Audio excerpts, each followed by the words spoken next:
American പട്ടണമായ San ഫ്രാൻസിസ്കോയിൽ പണ്ട് ഒരു സർവേ നടന്നു. സർവേയിലെ ക്വസ്റ്റ്യൻ നമ്പർ 1, നിങ്ങളെ ആൾക്കൂട്ടം ആക്രമിക്കാൻ വരുന്നു. ക്വസ്റ്റ്യൻ നമ്പർ 2, നിങ്ങൾ ഒരു വലിയ കാടിൻ്റെ നടുവിൽ അകപ്പെട്ടിരിക്കുന്നു. ക്വസ്റ്റ്യൻ നമ്പർ 3, നിങ്ങൾക്ക് ഒരു വേദിയിൽ കയറി പ്രസംഗിക്കേണ്ടി വന്നിരിക്കുന്നു.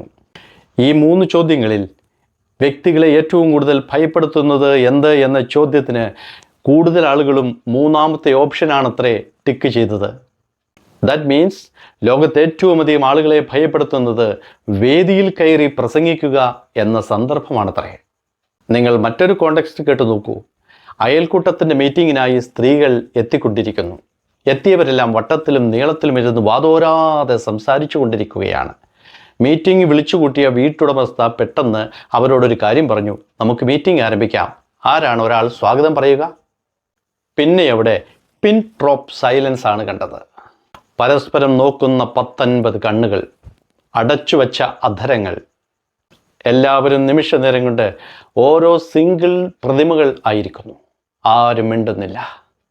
അല്ല, നിങ്ങൾക്കൊരു കാര്യത്തോട് ഭയമുണ്ടെങ്കിൽ ആ ഭയത്തെ അതിജീവിക്കാൻ ഏറ്റവും നല്ല മാർഗം ആ ഭയപ്പെടുന്ന കാര്യം അങ്ങോട്ട് ചെയ്യുക എന്നത് തന്നെയാണ്.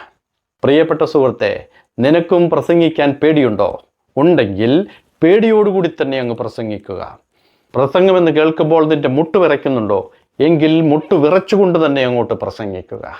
തൊണ്ട ഇടറുന്നുണ്ടോ? ഇടറിക്കൊണ്ട് തന്നെ അങ്ങ് സംസാരിക്കുക.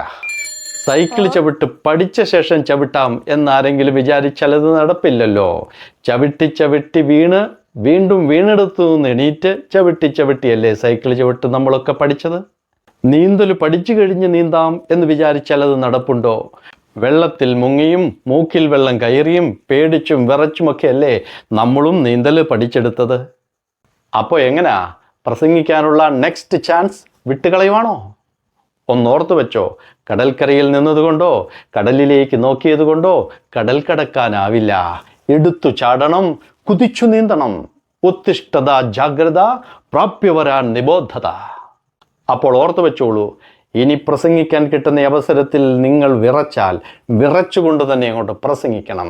ഒരു നാൾ വേദികളെയും സദസ്സുകളെയും വിറപ്പിക്കുന്ന പ്രസംഗകയായി നീ മാറുക തന്നെ ചെയ്തിരിക്കും.